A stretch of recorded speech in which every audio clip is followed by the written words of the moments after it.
तो आज का सत्संग शुरू करने से पहले परमात्मा के नाम पे जयकार लगाएंगे और फिर सत्संग शुरू करेंगे।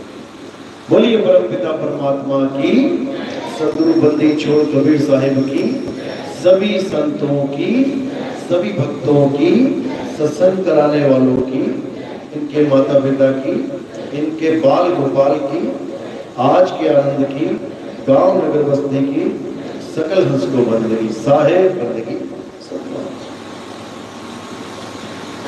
तो जैसे कि आपको पता है कि आज इस घर में सत्संग आयोजित किया गया। पहले हमें यह समझना पड़ेगा कि सत्संग होता क्या है। सत्संग दो शब्दों का मेल है, एक सत्य और एक संग। यानी जब हमारा संग यानी साथ सत्य के साथ जुड़ जाए तो समझ लो कि हम सत्संगी हो गए। यानी सत्य कहने का मतलब क्या है? जिसका कोई आदि और अंत ना हो, जो कभी जन्मे और मरे ना, जो कभी नाश ना हो, वही सत्य है। उसके साथ जब हमारे भाव जुड़ जाते हैं तो समझ लो कि हम सत्संगी हो गए। और अगर हमारे भाव किसी ऐसी चीज के साथ जुड़े हैं जो जन्मती है, मर जाती है, आती है, जाती है, बनती है, बिगड़ती है, इसका मतलब हम असत्य के साथी हैं। तो गीता में इसी सत्य का जिक्र बहुत बार किया गया, बड़ी गहराई से किया गया, लेकिन ना समझ लोग गीता पढ़ने के बाद भी नहीं समझ पाए कि आखिर वो कह क्या रहे थे। गीता में सत्य और असत्य दोनों तत्वों का वर्णन किया गया। अध्याय 2 16वां श्लोक क्या कहते हैं? हे अर्जुन, इस दुनिया में दो प्रकार के तत्व हैं, एक असत्य और एक सत्य। अब क्या है असत्य, क्या है सत्य, ये कोई बिरला ही जान पाता। तो पहले असत्य की परिभाषा क्या बताई गई? हे अर्जुन, जो जन्मे और मर जाए वो असत्य है। यानी इस दुनिया में कोई भी चीज जो पैदा हो रही है, पल रही है और उसका नाश हो रहा है, वो असत्य है। मोटा मोटा क्या समझना है कि काया ही असत्य है, क्योंकि इस दुनिया में काया ही पैदा हो रही है, पल रही है और मर जा रही है। और असत्य की क्या डेफिनेशन है? असत्य हमेशा बदलता रहता है, वो सदा एक सा नहीं रहता। आज कुछ है, कल कुछ हो जाएगा, परसों कुछ हो जाएगा। जैसे एक शरीर पैदा हुआ, धीरे धीरे धीरे धीरे देखो, बच्चे से बड़ा हो गया, बड़े से जवान हो गया, जवान से बूढ़ा हो रहा है, यानी बदल रहा है, पल पल बदल रहा है, धीरे धीरे धीरे बदलता जा रहा है। इसका मतलब असत्य है। कोई पेड़ है, छोटा सा लगाया था आपने, कोई पीपल का, कोई तुलसी का, बरगद का, धीरे धीरे बढ़ता जा रहा है, बढ़ता जा रहा है, बढ़ता जा रहा है, फैल गया, यानी बदल रहा है। अब तुम उसकी पूजा करने लग जाओ, इसका मतलब तुम असत्य की पूजा कर रहे हो, जो बन और बिगड़ रहा है। कल को तुलसी में पानी नहीं डाला, 10-12 दिन 15 दिन नहीं डाला, सूख गई, गिर गई, यानी खत्म हो गई, तो तुम उसकी पूजा कर रहे हो। इसका मतलब असत्य की पूजा चल रही है। तो सत्य और असत्य में यही फर्क है कि असत्य हमेशा एक सा नहीं रहता, असत्य बनता बिगड़ जाता है, असत्य हमेशा खंडित खंडित हो जाता है। अब सत्य क्या है? सत्य केवल एक है पूरे संसार के लिए। ऐसा बिल्कुल नहीं कि हिंदुओं का सत्य कुछ और है, मुसलमानों का सत्य कुछ और है, ऐसा नहीं है। सत्य एक था, एक है, एक रहेगा। और सत्य क्या है? आत्मा ही सत्य है। आत्मा का नाम सुना है सबने? आत्मा का नाम सबने सुना है? अपनी अपनी आत्मा लेके आए हो आप? घर पे तो नहीं जाएगी किसी की, सब लेके आए हो ना? हाथ लगा के चेक कर लो एक बार, क्या प्रूफ है कि आत्मा तुम्हारे साथ है? जैसे किसी बोर्ड में करंट है कि नहीं, हम कैसे टेस्ट करते हैं? टेस्टर लगा के, जैसी टेस्टर लगाया लाल बत्ती जल गई। इसमें कैसे पता लगे कि करंट है बॉडी में, कि आत्मा है कि नहीं? कैसे पता लगेगा? कौन सा टेस्टर लगाना पड़ेगा? कैसे जानना पड़ेगा? अगर आंखें टिमटिमा रही हैं इसका मतलब आत्मा है। मुंह से शब्द निकल रहे हैं इसका मतलब आत्मा है। बॉडी हिल रही है, डुल रही है, इसका मतलब आत्मा है। दिल धड़क रहा है, सांस चल रही है, इसका मतलब आत्मा है। यही निशानी है इसकी। और अगर आत्मा शरीर को छोड़ दे तो ये 1 मिनट भी जीवित नहीं रह सकता। दिल धड़कना बंद हो जाएगा, सांसें चलनी बंद हो जाएगी, खून दौड़ना बंद हो जाएगा, ये जितना बॉडी गर्म है सब ठंडी हो जाएगी, 1 उंगली भी नहीं खा पाओगे। यानी कुछ भी हो रहा है तुम्हारे जीवन में, कुछ भी, खाना पीना, चलना भागना, दौड़ना, खेलना कूदना, नाचना गाना, लड़ना झगड़ना, हंसना, कुछ भी हो रहा है किसकी वजह से? आत्मा की वजह से। तुम्हें घर में खाना पीना मिल रहा है, घर में तुम्हें रहने दे रहे हैं, सोने के लिए कमरा मिल रहा है, किसकी वजह से? आत्मा की वजह से। आज अगर शरीर को आत्मा छोड़ दे कोई तो बिस्तर तक नहीं देगा, और अगर बिस्तर पे लेटे होगे तो कहां रख देगा? उठा के जमीन पे। यानी बिस्तर तक नसीब नहीं होगा। ये 1 रात भी काट नहीं पाओगे। जल्दी से जल्दी निकाल के जलाने की बात करेंगे, जलाओ इसको, खत्म करो इसको। यानी तुमसे प्रेम किया जा रहा है, तुम्हारी इज्जत की जा रही है, इसकी वजह से?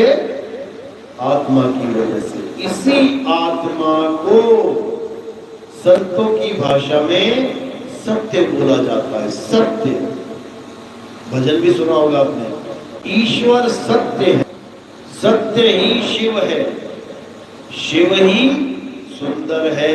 अब ये जब भजन हम सुनते हैं तो हमें क्या लगता है कि ये भोले शंकर की महिमा गाई जा रही है, ये शिव जी का भजन है कि ईश्वर सत्य है, सत्य ही शिव है। जबकि संतों की भाषा में इस भजन का कुछ और मतलब है। ईश्वर सत्य है, सत्य मतलब आत्मा, कि अगर ईश्वर नाम की कोई चीज है तो वो कौन है? आत्मा, जिसकी वजह से तुम चल रहे हो, खा रहे हो, पी रहे हो, जिसकी वजह से हिंदू मुस्लिम सिख ईसाई सबके सब इस दुनिया में आहार विहार कर रहे हैं। इसी की वजह से सारे संसार में जितने भी ये काम हो रहे हैं, इसी आत्मा की वजह से। इसी आत्मा की वजह से तुम्हारा हाथ हिल रहा है। कहते हैं उंगली तक नहीं हिल सकती, पत्ता तक नहीं हिल सकता बिना उसके, इसके आत्मा के। उसको जानना है, वो है ईश्वर। तो ईश्वर सत्य है, यानी ईश्वर आत्मदेव है, आत्मा है। ईश्वर सत्य है, सत्य ही शिव है, यानी आत्मा ही शिव है। शिव का मतलब वो नहीं भोले शंकर, शिव का मतलब क्या है? जब आप शिव लिखोगे तो कैसे लिखते हैं? शा, उसमें छोटे की मात्रा, और वाह। जो छोटे की मात्रा है वो क्या है? ई से ईश्वर। और अगर वो ईश्वर शिव में से हटा दो तो क्या बचेगा? शव। शा और वाह, यानी ये है वो शव, और इसमें आत्मा रूपी ईश्वर, वही सत्य है। उसी की वजह से हम सुंदर दिखाई दे रहे हैं। ईश्वर सत्य है, सत्य ही शिव है, शिव ही सुंदर है। यानी ये बॉडी, शव और ईश्वर आत्मा जब तक आपस में जुड़े हुए हैं तब तक देखो कितने कितने सुंदर सुंदर चेहरे हैं। और जैसे ही शरीर को आत्मा ने छोड़ दिया, अब ये सुंदर चेहरा कैसे हो जाएगा? आगे ऊपर को चढ़ जाएंगी, मुंह टेढ़ा हो जाएगा, और पूरा चेहरे का जो रौनक है खत्म। डेड बॉडी देख लेना कैसी होती है, सारे चेहरे की रौनक खत्म, सारी सुंदरता खत्म। अगर सुंदरता है तो किसकी वजह से? जब तक शव और ईश्वर जुड़े हुए हैं। ये देखो जुड़े हुए हैं, हर शव में ईश्वर का वास है, यानी हर शरीर में आत्मा का वास है। तभी चल रही है, खा रही है, पी रही है, दौड़ रही है, तभी सुंदर दिखाई दे रही है। नहीं तो लाश से कोई प्यार करके दिखाए? लाश से तो दूर सलाम करके निकल जाते हैं, देखते भी नहीं उसकी तरफ, समझो। तो इसलिए आत्मा ही वो संतों ने सतनाम बोला है, सतपुरुष बोला है, सत सुकृत बोला है, उसी की महिमा गाई गई है सत्य बता के। तो उसी सत्य को जानना है। तो अर्जुन को क्या संदेशा दिया जा रहा है कि हे अर्जुन, इस दुनिया में दो प्रकार के तत्व हैं। एक असत्य यानी ये शरीर नाशवान है, खत्म हो जाएगा एक दिन, मिट्टी है, मिट्टी में मिल जाएगा, जल जाएगा, दफन हो जाएगा। और एक आत्मा जिसे कोई जला नहीं सकता, दफना नहीं सकता, छू नहीं सकता, काट नहीं सकता, मार नहीं सकता। कह रहे नैनम छिन्नन्ति शस्त्राणि नैनम दहति पावका न चैनम क्लोधापे न शुचिति मारुता। हे अर्जुन, इस आत्मा को ना तो कोई शस्त्र काट सकता है, हजारों लाखों तीर चला दो, हजारों लाखों गोलियां चला दो, हजारों लाखों परमाणु बम चला दो, इस आत्मा को मारने में कोई समर्थ नहीं है। तो इस आत्मा को कोई शस्त्र काट नहीं सकता, अग्नि जला नहीं सकती, वायु सुखा नहीं सकती, जल भिगो नहीं सकता। ये आत्मा ही सत्य है, इस आत्मा का कोई कुछ नहीं बिगाड़ सकता। अर्जुन को गीता में यही संदेश दिया गया, लेकिन हमें गीता का पाठ पढ़ाने वाले ये संदेश नहीं दे पाए। हमें क्या संदेशा दे दिया गया? आओ मंदिर में पूजा करो, पाठ करो, कृष्ण जी को भोग लगाओ, लड्डू खिलाओ, लड्डू गोपाल ले लो, उसको दिन भर खिलाते रहो, पिलाते रहो, यही काम करो। एक बार भी हमें आत्मा का नाम तक नहीं लेने दिया और ना ही हमें सुनाया। आत्मा के बारे में ABCD तक नहीं बताई, जबकि गीता भरी पड़ी है आत्मज्ञान से। गीता समझा रही है कि अगर इस दुनिया में कुछ सत्य है तो वो आत्मा ही है। हिंदू के लिए भी, मुसलमान के लिए भी, सिख के लिए भी, ईसाई के लिए भी, सबके लिए आत्मा ही सत्य है। तो अगर सत्य को जानना है, सत्य को समझना है, तो हमें अपनी आत्मा का ही ज्ञान समझना पड़ेगा कि आखिर मेरे शरीर को जीवित रखने वाला कौन है, उसे समझना पड़ेगा, तब बात बनेगी, नहीं तो बात बनने वाली नहीं है।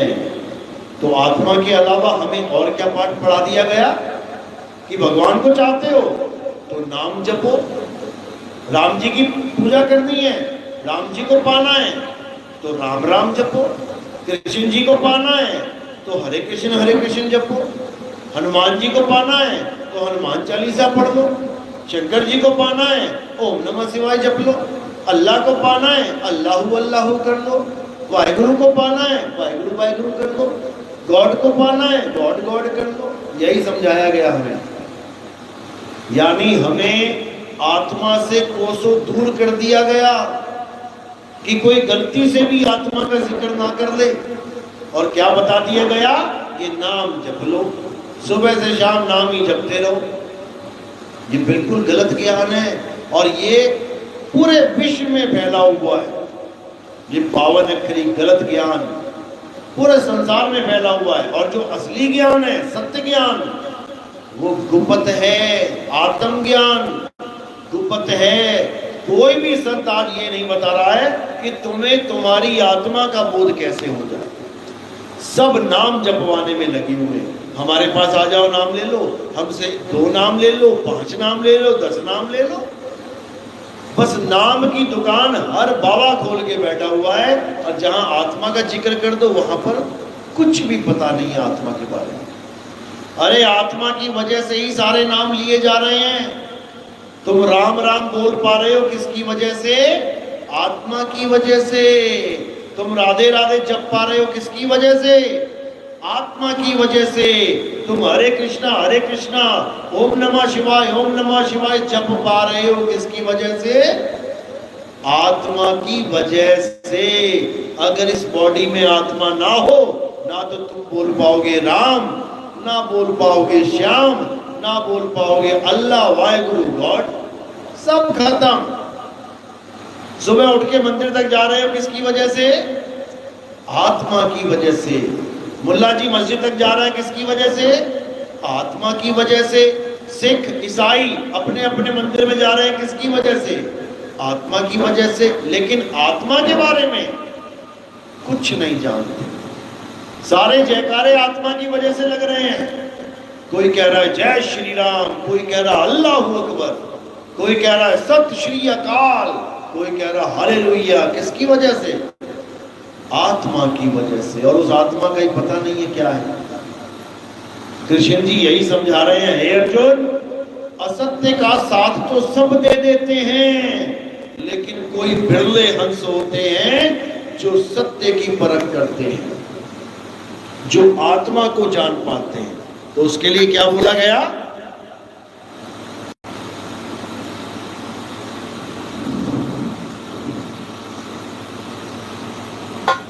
उसके लिए क्या बोला गया कि जो आत्मा को जान लेते हैं, जो आत्मा को पहचान लेते हैं, जो आत्म ज्ञान के लिए गुरु धारण कर लेते हैं, वो लोग अपनी आत्मा में रमण करते हैं। अध्याय 3 17वां श्लोक जब आप पढ़ोगे, वहां पर यह बताया है कि इंसानी जन्म का फर्ज क्या है। अगर तुम इंसान जन्म में आए हो, कुत्ता बिल्ली बकरा नहीं बनाया भगवान ने तुम्हें। क्या बनाया? इंसान। लेकिन कुछ तो कारण होगा ना कि तुम्हें इंसान बनाया गया और बाकी बाहर देखो, बैल बकरा हाथी घोड़ा, इनको जानवर बना दिया। तुम्हें इंसान क्यों बनाया है? क्या काम लेना है तुमसे? कारण क्या है?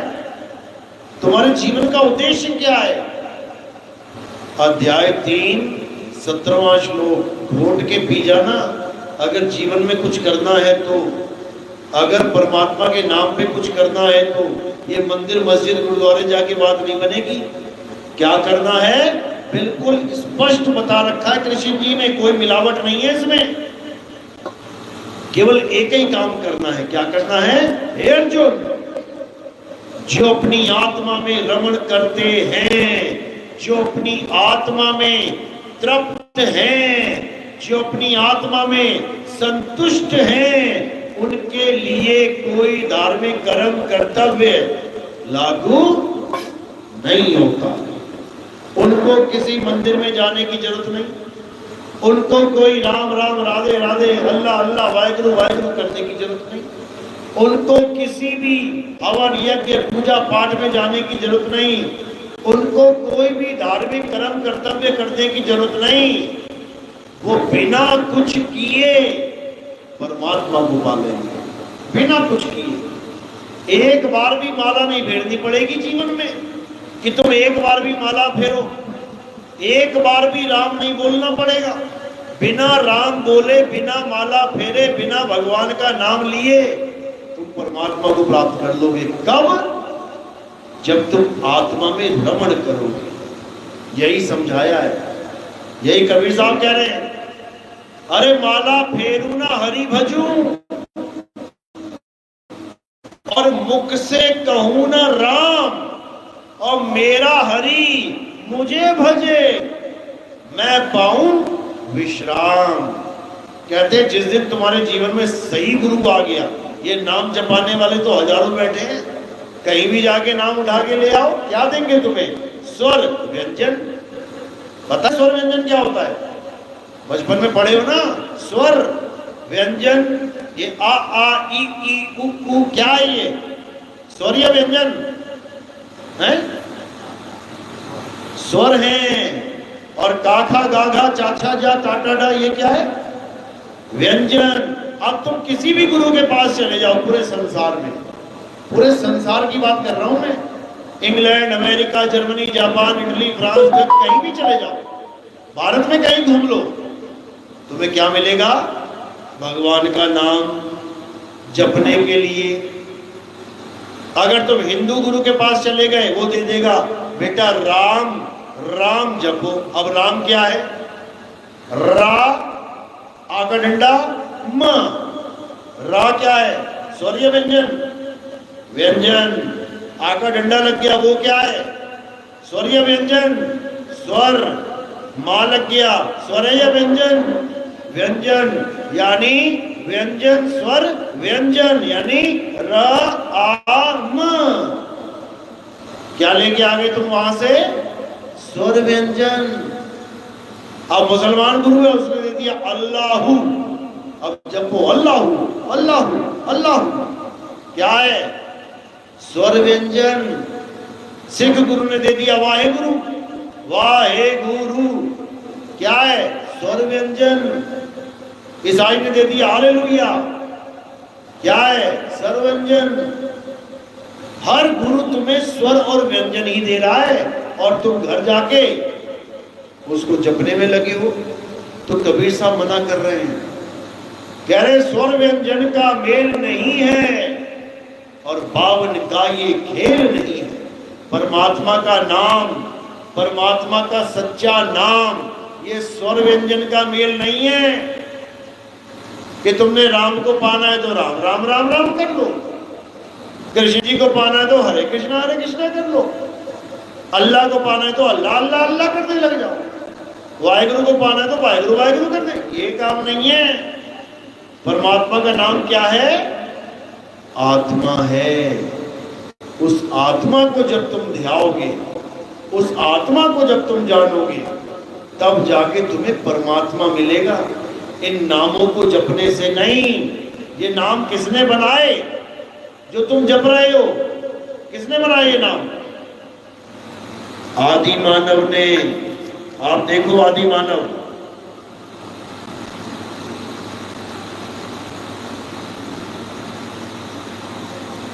आप देखोगे आदि मानव बचपन में 5वीं 6वीं 7वीं में पढ़ा होगा।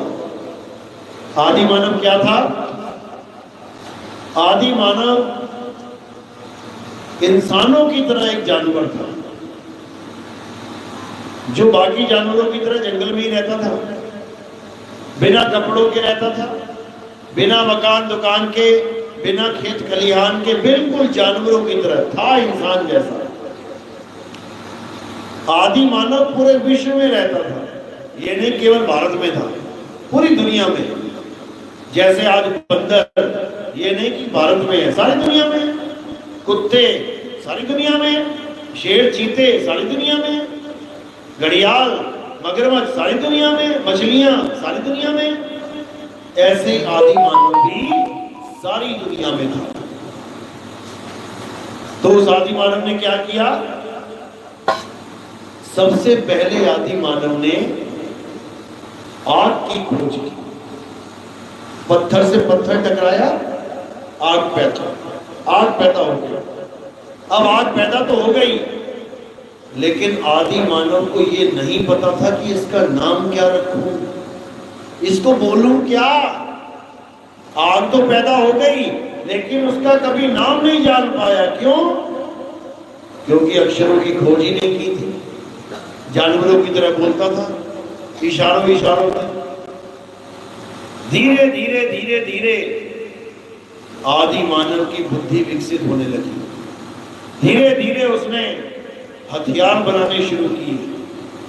धीरे धीरे उसने पत्थरों को हथियारों की तरह यूज करना शुरू किया। धीरे धीरे उसने पहिए की खोज करी। धीरे धीरे धीरे उसने अक्षरों की खोज करी। अक्षर की खोज कैसे करी? कहां पढ़े मिले उसको अक्षर? कहां मिलते हैं अक्षर? अक्षर कहां से पैदा होते हैं? मुंह से। ये मुंह है अक्षर की खान। कितने निकाल ले, जितने मर्जी निकालो, पूरा दिन भर निकालते रहो।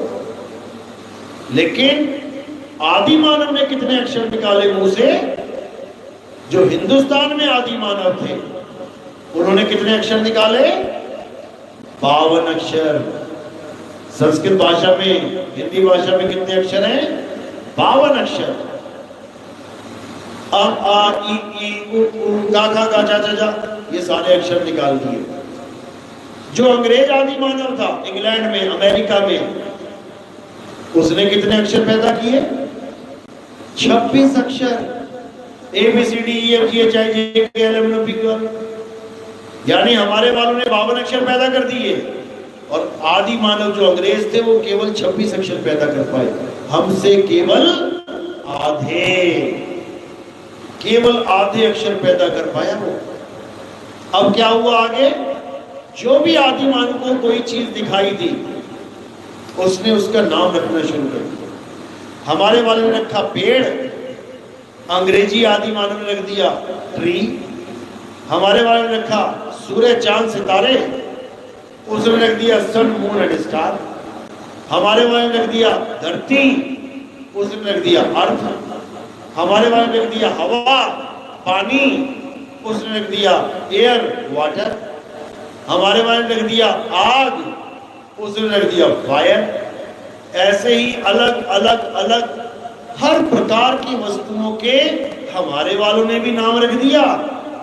अंग्रेजों ने, अरबी आदि मानव ने, Japanese, French, Chinese, Portuguese, Spanish, Dutch, सारी भाषा के जितने भी आदि मानव थे सब ने अपनी अपनी भाषा में उन वस्तुओं के अलग अलग नाम रख दिए। बहुत अच्छी बात है कि ये नाम रख दिए, कितना आसान हो गया जीवन। अभी प्यास लगी, केवल एक शब्द बोलना है, अरे पानी देना, फटाक से पानी आ जाएगा। किसी को चप्पल चाहिए, अरे चप्पल उठाना, चप्पल ही उठा के लेके आएगा वो। अरे भैया चम्मच लाना जरा, चम्मच लेके आएगा। क्यों? क्योंकि जो तुमने पढ़ लिया है वही उसने पढ़ रखा। अब तुम्हें कहना जरा भैया चम्मच देना, तो 10 बार देखेगा तुम्हारी शक्ल की तरफ, क्या मांग रहा है ये, बोल के देखना तुम। भैया घास कहाँ मिलेगी, भैया माचिस की तीली देना, दिमाग खराब हो जाएगा, समझ ही नहीं पाओगे कि यहाँ मांगू क्या। ये सब क्यों हो रहा है? क्योंकि हमारे अक्षरों में मतभेद है। जैसे इस क्लास के अंदर क्या है, क्या है इसके अंदर? ये आपने बोला पानी, लेकिन अंग्रेज से पूछेंगे ना क्या है इस क्लास के अंदर, वो क्या कहेगा?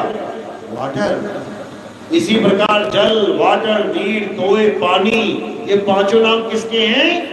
जो इस क्लास के अंदर है। ये तो हो गए नाम जो अलग अलग लोगों ने रखे हैं, लेकिन असल में इस अंदर क्या है?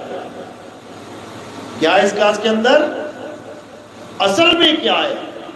एक तो हो गया नकल में। नकल में क्या है?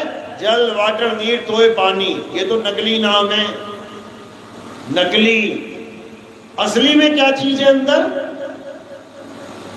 H2O, हाइड्रोजन के 2 बॉन्ड, 2 मॉलिक्यूल, ऑक्सीजन का 1 मॉलिक्यूल, उसका बॉन्ड बना हुआ है इसके अंदर। जब तुम इसके तत्व ज्ञान में जाओगे, जब तुम तत्व की परख करोगे ये तत्व कौन सा है, तब तुम्हें पता लगेगा ये 2 गैसों का मिश्रण है, हाइड्रोजन गैस का और ऑक्सीजन गैस का ये मिश्रण है, जिसके नाम रख दिए लोगों ने जल, वाटर, नीर, तोय, पानी। अब 2 चीजें हो गई, एक हो गया हाइड्रोजन ऑक्सीजन का मिश्रण और एक हो गया उसका नाम जल, वाटर, नीर, तोय, पानी। अब जब तुम्हें प्यास लगेगी तो कौन गला गीला करेगा? वो तत्व या तत्व का नाम? लग जाओ बोलने, प्यास लगी है, जल वाटर, जल वाटर, जल वाटर, जल, गला गीला हो जाएगा क्या? कभी नहीं होगा, क्योंकि तत्व ज्ञान चाहिए, तत्व का नाम नहीं चाहिए। यही कृष्ण जी समझा रहे हैं, हे अर्जुन, अगर तुम सच में आत्मा को जानना चाहते हो, अगर तुम सच में सत्य को जानना चाहते हो तो क्या करो? तुलसी में पानी चढ़ाना है क्या, या गाय माता की पूजा करनी है, या मंदिर मस्जिद में चक्कर काटने हैं? बिल्कुल नहीं। क्या करना है? अध्याय 4 34वां श्लोक देखो क्या कह रहा है गीता में, कि अगर तुम सच में सत्य को प्राप्त करना चाहते हो, अगर तुम सच में तत्व ज्ञान प्राप्त करना चाहते हो तो क्या करो? तुम ऐसे तत्वदर्शी संत की शरण में जाओ जिसने सत्य और असत्य दोनों प्रकार के तत्वों को जान लिया है। वो क्या करेगा? वो असत्य तत्व को तो छुड़वा देगा और सत्य तत्व को लखा देगा। उससे क्या होगा? हे अर्जुन, उससे तुम मेरे असली स्वरूप को प्राप्त कर पाओगे। मेरे 2 स्वरूप हैं, कौन कौन से? एक तो नाशवान स्वरूप, वो कौन सा है? ये काया। कृष्ण जी का एक स्वरूप कौन सा है? नाशवान स्वरूप। कैसे नाश हुआ था उसका? उनके शरीर का नाश कैसे हुआ था? पैर में तीर लग के। कृष्ण जी की मृत्यु कैसे हुई थी शरीर की? पैर में तीर लग के। किसने मारा था तीर? किसने मारा था? एक बहेलिये ने। हिरण का शिकार कर रहा था, दूर से देखा कृष्ण जी का पैर आराम से लेटे हुए थे, उसको लगा ये हिरण का कान है, और उसने सीधे निशाना लगा दिया। वो पैर कहां, तीर कहां लगा? जाके सीधे पैर में। वहीं कृष्ण जी का शरीर छूटा। अब वो तीर किसने मारा? वो तीर मारा बाली ने। बाली कहां से आ गया? बाली तो सुग्रीव का भाई था, ये कहां से आ गया तीर कमान लेके? कहां से आ गया? रामायण से आ गया। क्यों?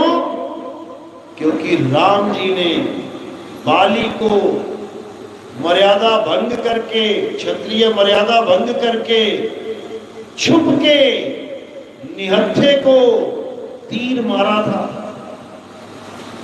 जब निहत्थे को तीर मारा और बाली जब मरने लगा, तब बाली ने राम जी को पुकारा, हे राम इधर आओ। जब राम जी वहां गए तो क्या बोला? तुम्हें लाज नहीं आई, शर्म नहीं आई तुम्हें? तुम क्षत्रिय धर्म निभाओगे? तुमने निहत्थे पे तीर चला दिया, वो भी छुप के।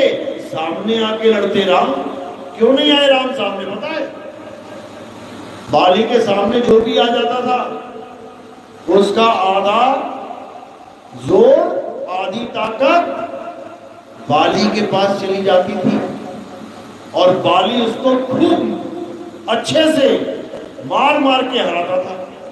रावण को 6 महीने तक अपनी बाह में फंसा के रखा बाली ने। 6 महीने तक रावण छूट ना पाया। क्यों? क्योंकि आधी ताकत रावण के सामने चली गई। मान के चलो बाली 1 रुपया है और रावण 100 रुपया है, लेकिन जैसे ही बाली के सामने आएगा तो रावण का 50 रुपये कहां चला गया? बाली के पास। अब बाली का 1 रुपया और 50 रुपया कितने हो गए? 51, और रावण रह गया 50। अब 51 वाला 50 को अच्छे से धोएगा। वही करता था बाली, इसीलिए बाली से कोई पंगा ही नहीं लेता था। लेकिन राम ने छुप के बाली को मारा, इसलिए बाली ने मरते मरते श्राप दे दिया कि हे राम, तुमने क्षत्रिय मर्यादा भंग करी है, तुमने एक निहत्थे को जान से मारा है, ये कत्ल है, हत्या है ये। मैं इस हत्या का बदला जरूर लूंगा। मैं भी तुम्हें एक दिन ऐसे ही तीर मारूंगा, तुम्हारे प्राण हरूंगा मैं। 1 युग तक श्राप पीछा नहीं छोड़ा है। समझ लो, त्रेता में आए थे राम जी, उसके बाद द्वापर में आए कृष्ण जी बन के, 1 युग तक श्राप नहीं छोड़ा पीछा, प्राण लेके ही माना। तो सोचो, जो भगवान के कर्म है वो उनको 1-1 युग बाद भुगतने पड़ रहे हैं, तो तुम क्या सोच रहे हो कि तुम कुछ भी कर लो, भगवान जी माफ कर देंगे, 2-4 आरतियां गा लोगे, माथा टेक लोगे? एक भी कर्म माफ होने वाला नहीं है। हर कर्म का भुगतान भुगतना पड़ेगा, सूद समेत भुगतना पड़ेगा। लेकिन बचने का एक ही तरीका है, और वो कृष्ण जी ही समझा रहे हैं। अगर समझ लिया तो बहुत अच्छी बात है। क्या तरीका है?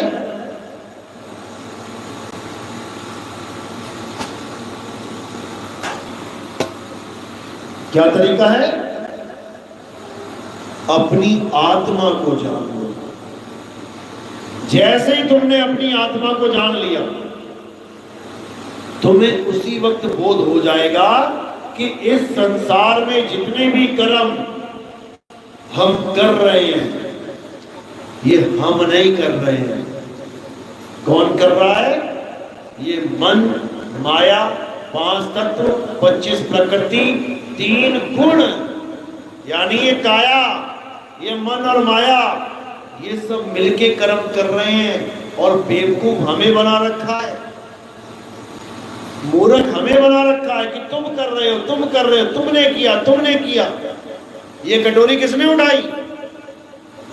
अज्ञानी जीव कहेगा मैंने उठाई, जबकि ये कटोरी किसने उठाई है?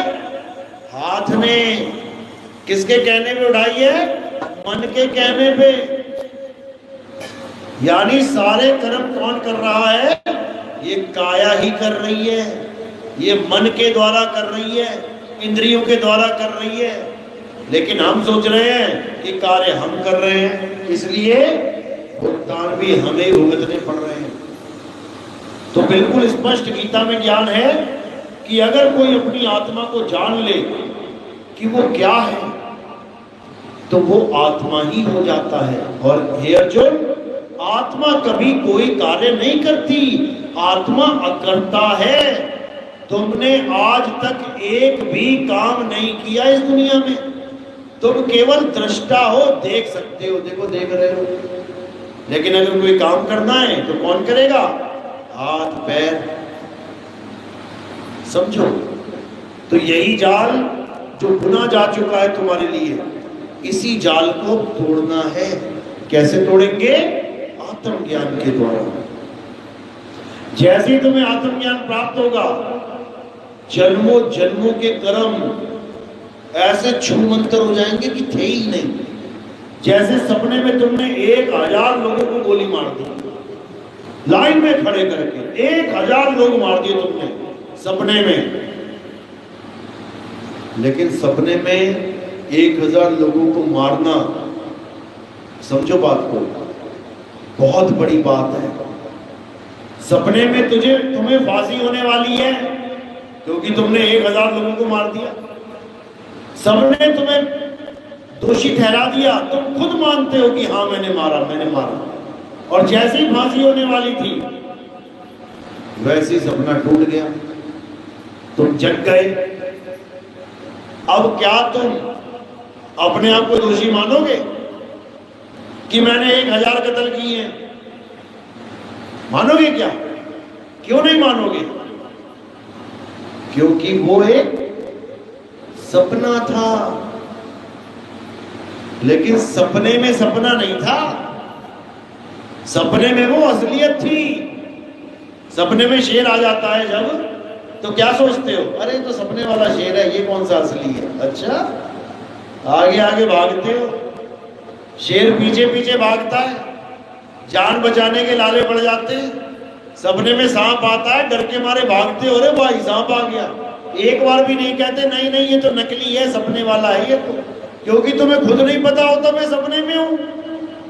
तुम सपने में भी हर चीज सच मान के बैठते हो, क्योंकि वो समय ही ऐसा होता है, तुम्हें याद ही नहीं होता है कि मैं सपने में हूं। इसी प्रकार तुम्हें अब भी याद नहीं है कि तुम सपने में हो। इस वक्त तुम सो रहे हो कि जाग रहे हो? सो रहे हो कि जाग रहे हो? तुम्हें लग रहा है कि हाँ यार जाग रहे हो, देखो आगे बोल रही मेरी, सपने में भी खुली होती है, सपने में भी हिल रहे होते हो, सपने में भी चल रहे होते हो। सपने में आके पूछूंगा ना, हाँ भाई तुम सो रहे हो कि जाग रहे हो, तुम पता क्या कहोगे?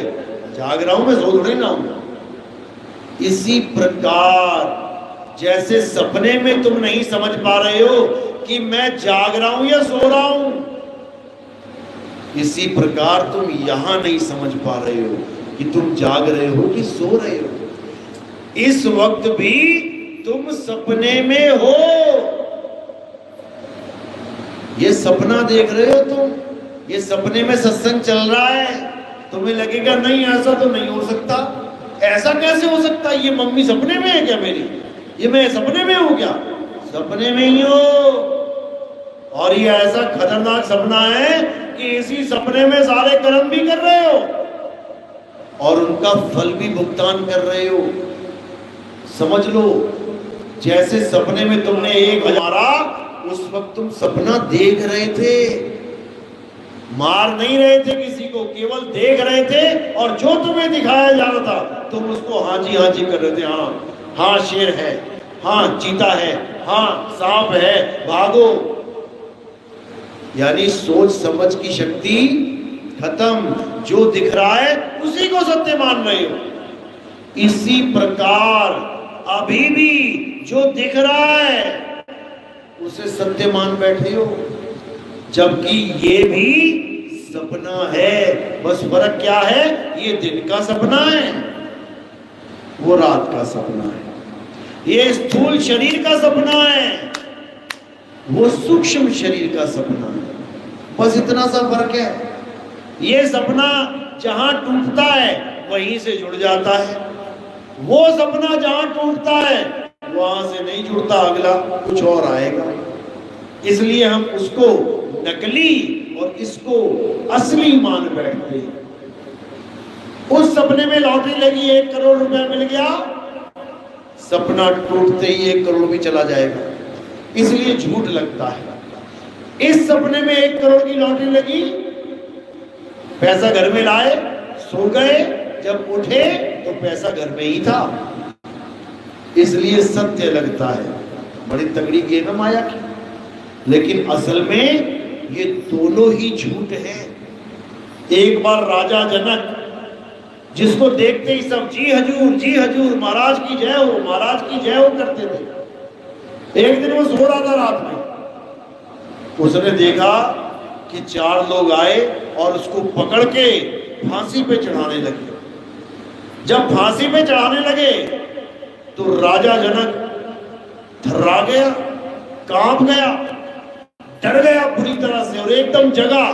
और जैसी जगा तो 4 आदमी पंखा कर रहे थे, कहते महाराज की जय हो। तो राजा जनक क्या बोला, अरे भाई जय हो छोड़, पहले ये बता कि ये सच या वो सच, ये बता मुझे। और चारों हैरान परेशान, क्या पूछ रहे हैं महाराज जी, हमें क्या पता क्या सच क्या सच। वहां से आगे बढ़े, जो भी रास्ते में मिलता जा रहा है, महाराज की जय हो, अरे भाई तू ये बता कि ये सच या वो सच। सब हैरान परेशान, किसी को समझ में नहीं आ रहा ये हुआ क्या है। और आगे बढ़े, जो मिलता जा रहा है उसको यही पूछ रहे हैं, ये सच या वो सच। इतने में गुरुजी आ गए। राजा जनक के गुरु कौन थे, अष्टावक्र। जब अष्टावक्र आए सामने, उनको पूछा, महाराज गुरुजी ये सच या वो सच। तो अष्टावक्र क्या बोले, हे जनक, ना ये सच और ना वो सच, वो भी एक सपना था जो तूने सोते हुए देख लिया, और ये एक सपना है जो तू जागते हुए देख रहा है, ये भी टूट जाएगा एक दिन। तब राजा जनक को समझ में आया कि मैं सपने में राजा बना बैठा हूं, मैं असल में राजा नहीं हूं। इसी प्रकार आप भी सपने में मां, सपने में बाप, सपने में किसी का बेटा, भाई, चाचा, मामा बने बैठे हो। तुम सपने में हो, ये शरीर सपने के हैं। तो तुम्हारा असली स्वरूप क्या है, आत्मा। जैसे तुम जान पाओगे कि मैं हूं क्या, उसी वक्त तुम सपने से बाहर आ जाओगे। उसी वक्त तुम सपने से बाहर आ जाओगे, तुम्हें 1 सेकंड में पता लग जाएगा, ओहो बाप रे बाप, कितने बड़े जाल में फंसे हुए हम लोग। इसलिए साहिब कहते हैं, अरे मैं कहता हूं जागत रहियो और तू जाता है सोई रे, तेरा मेरा मनवा कैसे एक होई रे। इस सपने से निकलने के लिए केवल एक ही रास्ता है। जैसे हम सो जाते हैं, अकेले सो गए और हमें सुबह 3 बजे उठना है, अकेले रहते हैं बिल्कुल, तो क्या ऐसी चीज है जो हमें 3 बजे उठा सकती है? कौन है वो? कौन है? अलार्म। अलार्म ऐसी चीज है जो अगर आपने 3 बजे सेट कर दिया तो वो अलार्म की आवाज आपके सपने के अंदर तक घुस जाएगी जाके। तुम कुछ भी कर रहे हो सपने में, तुम्हें एकदम आवाज सुनेगी, ची ची ची ची ची ची ची ची ची ची। तुम कहोगे ये आवाज कहां से आ रही है, और उस आवाज को पकड़ के तुम सीधे सपने से बाहर आ जाओगे। उस आवाज में इतनी ताकत है कि तुम्हारे सपने में घुस के तुम्हें पकड़ के और बाहर खींच के ले आई। अब इस सपने से कैसे निकलेंगे, उसका भी एक अलार्म है। अगर इस सपने से बाहर निकलना है तो एक अलार्म बज रहा है, बस तुमने उसको पकड़ना है। यानी एक ऐसी आवाज है जो तुम्हें इस सपने से बाहर कर सकती है। और वो कौन सी आवाज है, उसे सार शब्द कहते हैं। सार शब्द, सार यानी असली, शब्द यानी आवाज। तो कबीर साहब कहते हैं, सार शब्द कहीं बांची हो, मानो एतबारा, अक्षर पुरुष एक पेड़, निरंजन वाकी डारा। कहते हैं अगर इस माया जाल से बचना है, बार बार माँ के गर्भ में उल्टा लटक रहे हो जाके, कहां से आए हो अभी तुम लोग? कोई कहेगा मैं तो खरगोन से आया हूं, मैं वहां से दिल्ली से आई हूं, मैं इंदौर से आई हूं। अरे इस दुनिया में कहां से आए हो? माँ के गर्भ से। सब एक ही जगह से आए और धीरे धीरे धीरे धीरे कहां जाने की तैयारी है? माँ के गर्भ में, क्योंकि फिर वापस आना पड़ेगा दुनिया में। ये सपना टूटने वाला नहीं। युगों युगों बीत गए, जन्मों जन्म बीत गए, ये सपना आज तक नहीं टूटा। आज भी बैठे हुए यहीं पे। कहां से आ गए? किसने बना दी ये दुनिया? बनाई क्यों है? कारण क्या है? ये बिल्डिंगें बनानी थी क्या आगे दुनिया में? ये बिजनेस करने थे दुनिया में क्या? ये खेत खलियान बनाने थे क्या? करना क्या था दुनिया में? है क्या दुनिया? क्यों पैदा हो गए हम यहाँ पे? करना क्या है? एक दिन फिर खत्म हो जाएगी, सारे किए धरे पे पानी फिर जाएगा। हमारे बाप दादा कमा कमा के पूरा जन्म बर्बाद करके चले गए, वो सारी जमीनें यही पड़ी हैं उनकी। लड़ लड़ मर गए आपस में, वो खेत यही पड़े हैं आपस में। बताओ करने क्या है इस दुनिया में? सारी उम्र खाओ कमाओ परिवार बनाओ, उसके बाद मर जाओ। ये क्या जीवन है भाई? उसके बाद फिर पैदा हो जाओ कहीं और। ये वाली माँ बाप छूट गए, पिछले वाले छूट गए, लाखों करोड़ों माँ बाप छोड़ दिए, आज फिर एक नए माँ बाप बना के बैठ गए। ये फिर छूट जाएंगे, फिर एक मिल जाएंगे। ये चक्कर चल गया भाई, और इस चक्कर में हम सब उलझ गए। अब किसी को रास्ता नहीं मिल रहा, जाए तो जाए कहां? कहते जीना यहां और मरना यहां, इसके सिवा जाना कहां? बस यही समझना है कि जाना कहां है। यही कबीर साहब समझा रहे हैं कि जाना कहां है। अगर ये समझ लिया तो समझ लो जीवन सफल हो जाएगा। तो क्या कह रहे हैं? अरे आए हो तुम कहां से, जाना तुम्हें कहां है, इतना बस विचार लो, हो गया भजन, मन की तरंग मार लो। हो गया भजन, आदत बुरी सुधार लो। हो गया भजन। ये क्या राम राम राम राम जप रहा है भाई? क्या राधे राधे, क्या अल्लाह अल्लाह वाहिगुरु वाहिगुरु जप रहा है? करना क्या है? अपनी आत्मा को जानना है, क्योंकि वो आवाज और कोई नहीं, तुम्हारी अपनी आवाज है। वो तुम्हारी अपनी आवाज है, जिस आवाज को सुन के तुम अपने स्वरूप को प्राप्त कर लोगे। उसके बाद ये काया माया का खेल खत्म हो जाएगा। ये सपनों में आने की जरूरत नहीं है बार बार। तो रास्ता केवल एक है, उस सच्चे नाम को जानना है, उस सच्चे शब्द को जानना है जो ऊपर से आ रहा है, ऊपर से। ये तुम्हें धरती दिख रही है ना, धरती आसमान देखो अंडे की तरह है बिल्कुल। इसीलिए इसे ब्रह्मांड कहते हैं।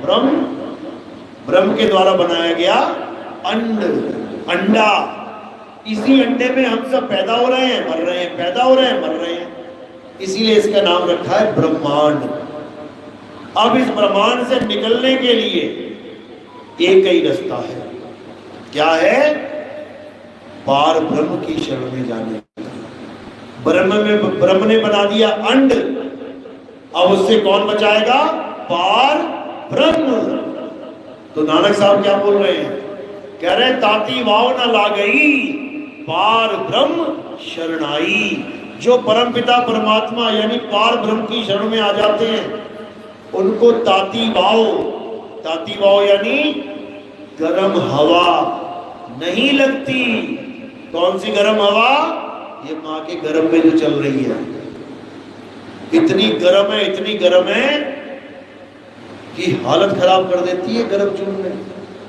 जीव त्राहिमाम करता है, बचाव करता है, हिंदी पंजाबी उर्दू में नहीं, उसके भावों में ये दुख प्रकट होता है कि बचाओ मालिक, कहां फंस गया। इतनी दुर्गति हो जाती है। कहता है एक बार निकाल दो बस इस गर्भ जून से, तेरा नाम लूंगा, तुझे प्राप्त करूंगा, वापस कभी गर्भ में नहीं आऊंगा। लेकिन बाहर निकलते ही माया की ऐसी हवा लगती है, सब भूल जाता है, सब भूल जाता है। कौन सा गर्भ, कैसा गर्भ, कौन सी मौत, कैसी मौत, सब भूल जाता है। और इस मन के कहे सारे काम करने लग जाता है, मन का गुलाम हो जाता है। सब क्या है? मन के ही गुलाम है। सुबह से लेके शाम तक, शाम से लेके रात तक किसकी गुलामी चल रही है? मन की। सुबह लेटे हुए हो, मम्मी ने 10 बार आवाजें मार दी, उठ जा बेटा, उठ जा, उठ जा। किसकी सुन रहे हो? मन की। मन कह रहा नहीं, सोता रहा यार, अरे बढ़िया नींद आ रही है, सोने थे। माँ तो बोलती रहती है, किसकी बात मान ली? मन की। और अगर कहीं जाना है तो माँ ना भी आवाज मारे, मन एकदम कहेगा ओ 8 बज गए, चल निकल, ट्रेन निकल जाएगी, अरे चलो चलो चलो चलो। किसकी बात मान रहा है? मन की। सुबह नहाने गया बाथरूम में, कौन सा साबुन लगाएगा? मनपसंद। 20 तरह के साबुन होंगे मार्केट में, कौन सा उठा के लाओगे? मनपसंद। नहा के कपड़े पहनने लगे, अलमारी में 50 तरह की पैंट कमीजें बैठ, कौन सी उठाओगे? कौन सी साड़ी उठाओगे? मनपसंद। जो आज मन को पसंद आ रही है, पीली वाली पहनूंगी, हरी वाली पहनूंगी। कौन बोल रहा अंदर से? मन। इसी मन के गुलाम हुए पड़े हैं सारे। सुबह से लेके शाम तक केवल मन मन मन मन मन। फिल्म देखने गए, 5 तरह के पोस्टर लगे, पहले देखा सबको, फिर क्या हुआ? अंदर से आवाज आई, ये वाली देखनी है, ठीक है जी, इसकी टिकट दे देना। किसकी गुलामी करी? मन की। यानी हर काम तुम मन के कहे कर रहे हो। और कबीर साहब क्या कह रहे हैं? अरे मन के मते ना चालिए, मन है पक्का दूत। ये मन ही है जो तुम्हें हर तरफ से फंसा रहा है, ये मन ही है जो तुम्हें सत्य से दूर कर रहा है, ये मन ही है जिसने जन्म मरण में तुम्हें उलझा रखा है, ये निकालने वाला नहीं है। अगर इससे बचना है तो क्या कह रहे हैं? अरे बचना चाहो काल जाल से तो चीनो शब्द हमारा, और कहे कबीर अमर कर राखूं जो निज होए हमारा। बचना चाहो काल जाल से, इस मन के जाल से बचना है तो चीनो शब्द हमारा। उस अलार्म को छीन ले, उस अलार्म को जान ले, समझ ले, तब तो कल्याण हो जाएगा, नहीं तो इसी जन्म मरण में फंसता रह जाएगा। तो क्या करना है? केवल एक ही काम है, इसके अलावा सब जंजाल है। और वो एक काम क्या है? अपनी आत्मा को जानना है, और कोई काम नहीं है। जितने भी आप देखोगे संत महात्मा, सब अपनी आत्मा को जानने के लिए आसन लगा के बैठे हुए हैं। कोई आरती नहीं घुमा रहा है, मंदिरों में जाके कोई पूजा नहीं कर रहा, कोई हवन नहीं, कोई यज्ञ नहीं, आराम से बैठे हुए हैं, अपना काम कर रहे हैं। रविदास जी जूते गाड़ रहे हैं, आत्मा में लीन है। कबीर साहब जी गड्डी चला रहे हैं, आत्मा में लीन है। सैन नाई बाल काट रहा है, आत्मा में, सारे काम भी कर रहा है और आत्मा का ध्यान भी कर रहा है। क्योंकि आत्मा का ध्यान करने के लिए ये आंखें बंद करके समाधि लगाने की जरूरत नहीं है कि तुम भैरव बाबा बन जाओ आंखें बंद करके समाधि लगा के। कुछ नहीं करना है, कुछ भी नहीं, केवल अपनी आत्मा को जानना है, उसके बोध में रहना है। कैसे? जैसे एक पनिहारिन अपने सिर पे मटका रखती है और चलने लग जाती है। क्या कर रही है वो? कुछ भी नहीं, चल रही है, हिल रही है, डोल रही है, बोल रही है, और उसका ध्यान कहां पे है? उसके मटके पे, गिरने नहीं दे रही है वो। बस यही भक्ति है। अपने मटके को याद रखती है, पूरा दिन घूमती है, काम करती है, बस यही भक्ति है। इसी प्रकार गुरु तुम्हें ऐसा ज्ञान देगा, तुम चलते फिरते, उठते बैठते, नहाते धोते, जो मर्जी करो, 24 घंटे तुम अपनी आत्मा से जुड़ी रहोगी। एक बार भी तुम्हें मंदिर जाने की जरूरत नहीं है, एक बार भी तुम्हें राम राम राम, राधे राधे, अल्लाह, कुछ बोलने की जरूरत नहीं है। पनिहारिन की तरह सारे काम करो, पूरा घूमो, जाओ, जो मर्जी करो, और अपने मटके का ध्यान रखो। मटका नहीं गिरना चाहिए। मटका गिर गया तो भक्ति खंडित हो गई। यानी परमात्मा को भूलना नहीं है, उसको 24 घंटे याद रखो। उसका नाम नहीं लेना है कि उसका नाम लेती फिरोगी। पानी का नाम जपने की जरूरत नहीं है, बस पानी को याद रखो कि कहाँ रखा है। जैसे प्यास लगी पहुंच जाओ वहां पे, जैसे प्यास लगी पहुंच जाओ वहां पे, बस इतना सा काम है और कुछ भी नहीं है। लेकिन हमें पता ही नहीं है पानी कहाँ है, तो जैसे ही प्यास लगती है नाम जपने लग जाते हैं। अरे पानी पानी जपता जप प्यासा ही मर जाएगा। पानी पानी जपना नहीं है, पानी को पीना है, और वो तब पी पाएंगे जब हमें पता लगेगा वो है कहाँ। वो को कहाँ ढूंढे रे बंदे, मैं तो तेरे पास में। वो हमारे बिल्कुल पास है, लेकिन हमें उसका एहसास नहीं है, उसकी खबर नहीं है, इसलिए वो हमसे कोसों दूर है। साहिब कह रहे, साहिब का घर दूर है जैसे पेड़ खजूर, और ज्ञानी जन के पास में अज्ञानी से दूर। जैसे तुमने अपने घर में एक खजूर का पेड़ लगा लिया, 200 फुट चला गया ऊपर, बढ़िया बढ़िया पकी हुई खजूरें लग गई उसमें, तो क्या तुम तोड़ लोगे? तुम्हें चढ़ना ही नहीं आता, तुम्हें चढ़ना ही नहीं आता। 200 फुट लंबा पेड़ लगा लिया तुमने, खजूरें भी पकी हुई हैं, तो क्या होगा? कोई चिड़िया आएगी, उठाएगी खजूर, पकड़ के चली जाएगी, तुम नीचे से देखते रह जाओ।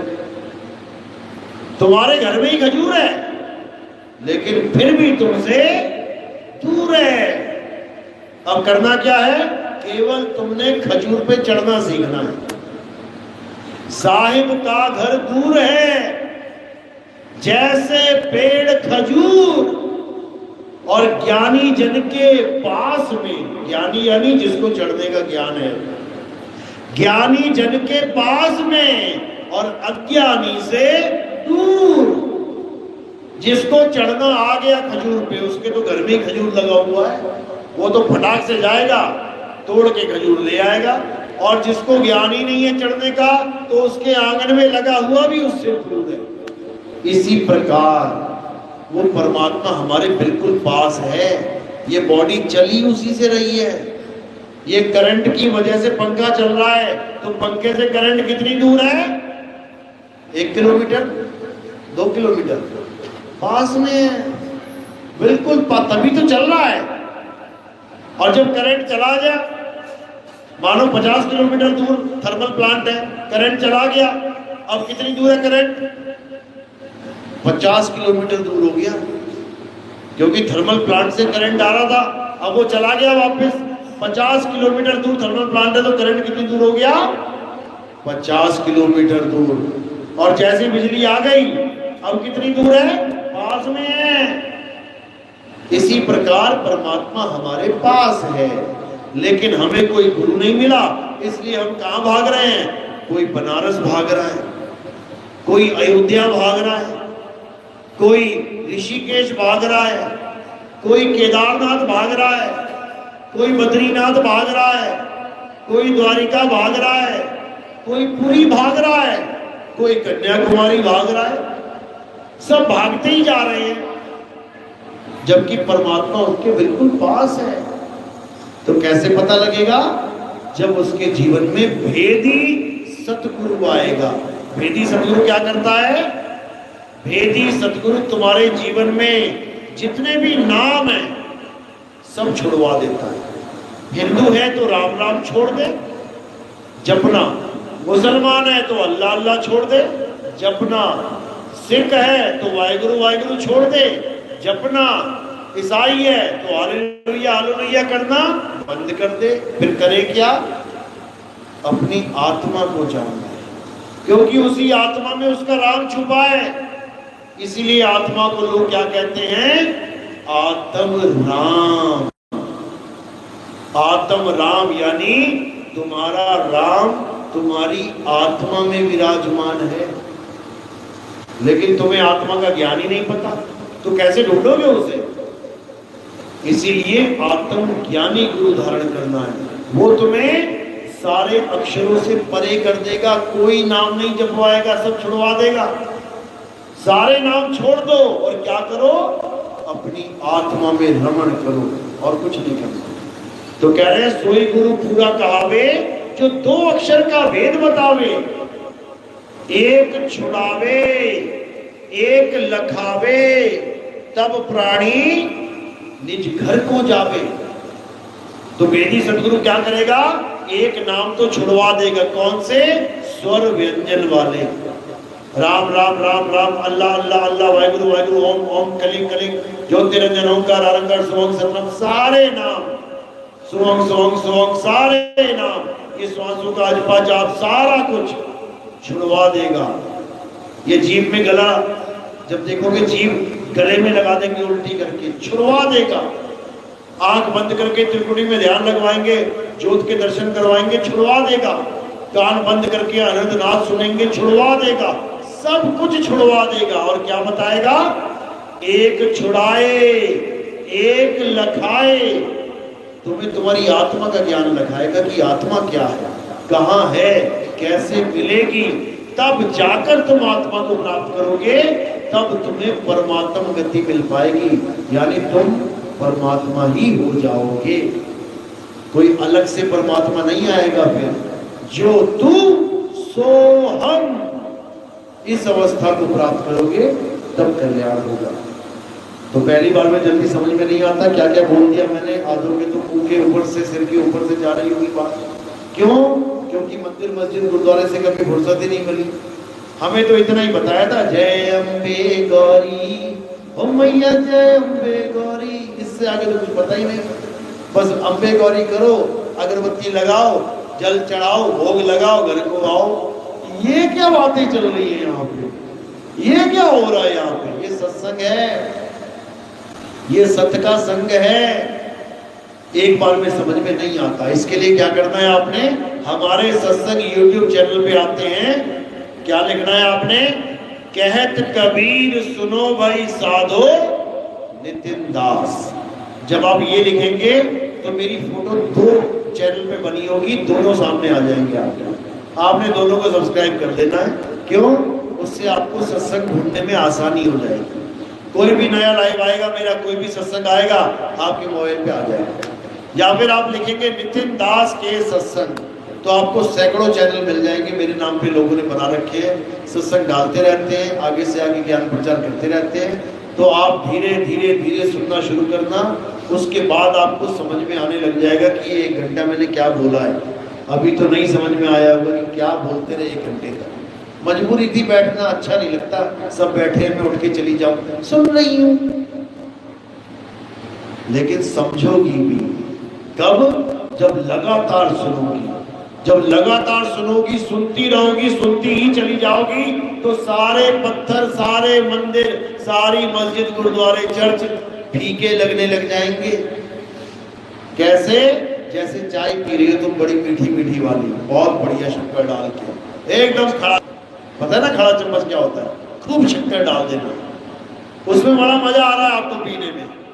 इतने में क्या हुआ, एक आदमी रसगुल्ला लेके आ गया, कहता ये खा के देख।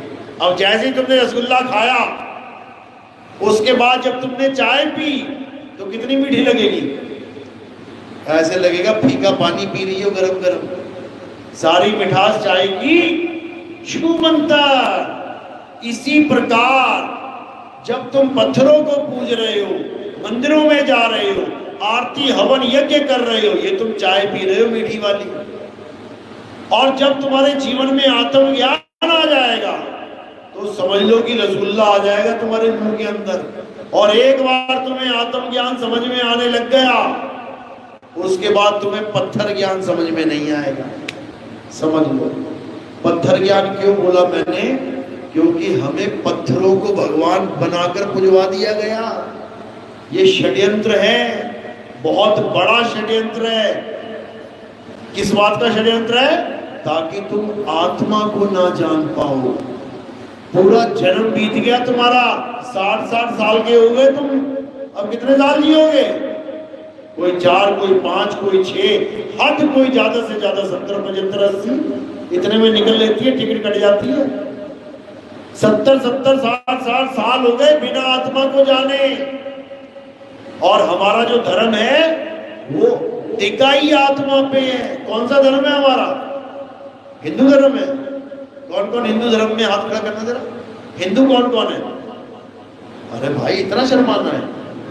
बाइक पे लिखा होता गर्व से कहता हूं मैं हिंदू। हाथ तो खड़ा कर दो। हिंदू हिंदू हो, हाथ खड़ा करो यार एक बार जो हिंदू है। बहुत अच्छी बात है, बहुत बढ़िया बात है, पता होना चाहिए मैं हिंदू। अब सनातनी कौन है वो हाथ खड़ा करो, जो सनातन धर्म का है। परिभाषा बतानी पड़ेगी, याद रखना। हाथ खड़ा करते ही परिभाषा पूछूंगा, सनातन होता क्या है बताओ। है कोई सनातनी? सनातन का मतलब समझ लो पहले क्या होता है, और हिंदू क्या होता है वो भी समझ लो। हिंदू का मतलब होता है जो हिंदू धर्म के देवी देवताओं की पूजा करे, वो हिंदू है। जैसे हनुमान जी की पूजा, राम जी की पूजा, कृष्ण जी की पूजा, भैरव बाबा की पूजा, शनि देव की पूजा, वरुण देव की पूजा, इन सब की पूजा करने वाले को हिंदू कहते हैं। देवताओं के पुजारियों को हिंदू कहते हैं। अब सनातनी किसे कहते हैं? सनातन का मतलब क्या है? सनातन का मतलब है जो सदा सदा रहे, जो कभी मरे ही ना, जिसका कभी जन्म ही नहीं हुआ है, जो सदा अखंड है, जिसको कोई छू नहीं सकता, जिसको कोई काट नहीं सकता, जिसको कोई मार नहीं सकता, वो सनातन है। और उस सनातन को जानने वाले को सनातनी कहते हैं। सनातन का मतलब क्या है? अध्याय 2 24वां श्लोक पढ़ के देखना, तुम्हें सनातन की डेफिनेशन मिलेगी। तुम्हें पता लगेगा हिंदू धर्म कहां तक है और सनातन धर्म क्या है। जबकि हिंदू कोई धर्म है ही नहीं। हिंदू कोई धर्म नहीं है। कौन सा धर्म है? सनातन धर्म है। सनातन धर्म है। केवल इस दुनिया में एक ही धर्म है और कोई धर्म नहीं है। ना हिंदू धर्म है, ना मुस्लिम धर्म है, ना सिख धर्म है, ना ईसाई धर्म है। बना लिए ये धर्म, बना लिए कि हाँ भाई मैं बौद्ध धर्म में हूँ, मैं सिख धर्म में हूँ, मैं ईसाई धर्म में हूँ। बना लिए धर्म। ये धर्म क्यों नहीं है? क्योंकि ये इंसानों के द्वारा बनाए गए। सिख धर्म किसके द्वारा बना है? इंसान के द्वारा। ईसाई धर्म किसके द्वारा बना है? इंसान के द्वारा। मुस्लिम धर्म किसके द्वारा बन गया? इंसान के द्वारा। बुद्ध धर्म किसके द्वारा बना है? इंसान के द्वारा। जैन धर्म किसके द्वारा बना है? इंसान के द्वारा। केवल और केवल सनातन धर्म है जो किसी इंसान के द्वारा नहीं बना। वो जब था तब इंसान भी नहीं था, वो जब था तब ये आसमान भी नहीं था। वो ऐसा धर्म है, यानी वो आत्मा है। उसी आत्मा की पूजा करना हमारा धर्म है। अध्याय 2 24वां श्लोक घोट के पी जाना। अगर सनातनी बनना है तो उसमें सब लिखा हुआ है क्या है सनातन।